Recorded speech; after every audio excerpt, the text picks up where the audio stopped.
Denny Hamlin rolled into Richmond Raceway on Saturday night as the hometown kid, the points leader, and a five-time winner at that three-quarter-mile Virginia short track. He left with a fourth-place finish and a 115-point championship lead, the biggest margin anybody has carried all season. So why is almost every bit of that cushion about to vanish in the space of a single afternoon? Let's start with what actually happened under the lights at Richmond, because the finishing order does not tell you the whole story. The Cookout 400 belonged to Joey Logano, who muscled his team Penske Ford clear of Chase Briscoe and held him off to the checkered flag. Austin Cindric brought a second Penske car home in third, the best result of his season. And then came Hamlin in fourth, driving the Bob's Discount Furniture Toyota Camry for Joe Gibbs Racing, a car that had the speed to contend and never got the chance to prove it. The problem showed up on pit road. A broken left-side jack stop wrecked the final green flag stops for the 11 team, and the crew simply could not get the jack underneath the left side of the car cleanly. In a sport where a fumbled stop cost you 4 or 5 positions, a mechanical failure on pit road cost you the race. Hamlin was genuinely fast over the closing 100 laps around that short Virginia bullring, and he still could not climb back through the running order in time.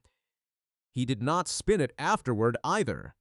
He called the night average, said the team was not exceptional, and put a share of the blame on his own restarts. That is a driver leading the championship by 115 points, describing a top 5 run at his home track as mediocre, which tells you exactly what standard the 11 team is holding itself to right now. So how does a guy who calls fourth place average end up with the largest points lead in the garage?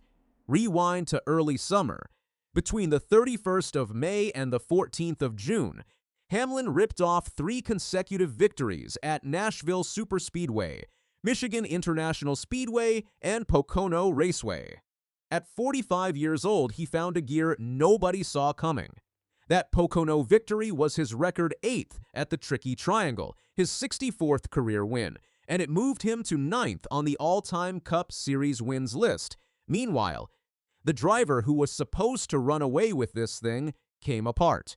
Tyler Reddick won 5 of the opening 9 races, including the Daytona 500, and had built a lead of roughly 130 points through 14 races.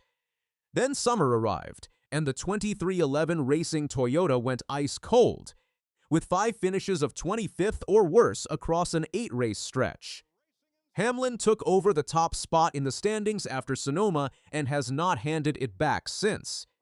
Now pay attention to this next detail, because it explains everything. Hamlin has not won a race since Pocono in June, which is 2 full months without a trophy. He is not beating people with raw speed anymore.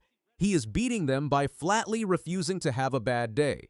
Which brings us to the numbers on the board with 2 weekends left in the regular season, and they are lopsided. Hamlin sits on 969 points. Ryan Blaney holds second on 854, then sliding to 13th with brake trouble late. Ty Gibbs is third on 842. 7 drivers have already punched their ticket into the 16-car Chase field. Behind them, the bubble is an absolute knife fight. Shane Van Gisbergen holds the final transfer spot by 50 points over Ryan Preece, with 2 races to sort it out. New Hampshire Motor Speedway hosts the Dollar Tree 301 this Sunday, and then the whole circus rolls into Daytona International Speedway for the regular season finale, the most chaotic race on the calendar for anyone sitting near the cut line. By the time the green flag falls at Darlington Raceway to open the chase, Hamlin's 115-point lead will be worth exactly 25 points. That is not a typo, and this is not the old elimination playoff. NASCAR tore the entire thing up for 2026 and brought back the chase. 16 drivers qualify on regular season points alone, so winning a race in March no longer buys anybody a seat at the table. There are no elimination rounds, no round of 12, no round of 8, no 4-driver winner-take-all finale. All 16 drivers run the full final 10 races, and whoever holds the most points lifts the trophy. Under the new reset, the regular season champion starts the chase on 2,100 points. The second seed gets 2,075. Third gets 2,065. And from there, it drops 5 points per seed all the way down to an even 2,000 for the 16th place driver. Stack stage points on top, and a driver can bank 75 points in a single afternoon. 25 points is roughly the gap between winning one race and finishing 6th in that same race. One time across 10 races. Hamlin has spent 24 weekends building an advantage the size of a small county, and the format hands him a head start a rival can erase before the first round of green flags stops at Darlington. So does any of this genuinely make him the man to beat? My honest read is yes, and the reason has far less to do with the 25 points than with the shape of this new format. Start with the history, because it is not flattering. Since NASCAR began awarding a regular season championship in 2017, only 3 drivers have gone on to win the Cup title in that same year. Martin Truex Jr. in 2017, Kyle Busch in 2019, and Kyle Larson in 2021. That is a brutal conversion rate, and it is precisely why longtime fans get twitchy when somebody dominates the summer. But every single one of those seasons ran through the elimination format, where a cut tire in the round of 8 ended title runs, and one bad afternoon at Phoenix Raceway decided everything. Hamlin knows that math better than anyone alive. 64 career victories, 9th on the all-time list, and 0 championships to show for it. He was the runner-up in 2010 and the runner-up again in 2025, beaten by Kyle Larson in an overtime finish at the finale. The chase strips out the exact mechanism that has burned him for 2 decades.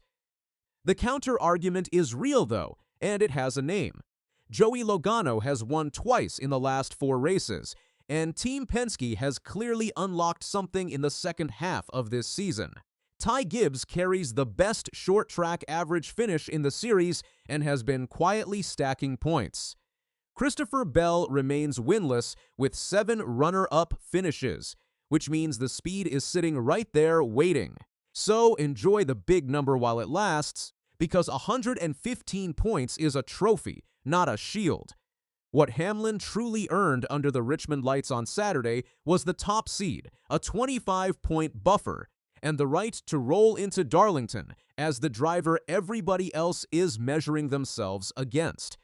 For a man who has spent 21 seasons collecting absolutely everything except the one thing he actually wants, that is the strongest starting position available. It might also be the last great one he gets. New Hampshire runs Sunday. Daytona closes the book on the regular season. Drop your pick for the 2026 champion down in the comments, and let's find out who called it.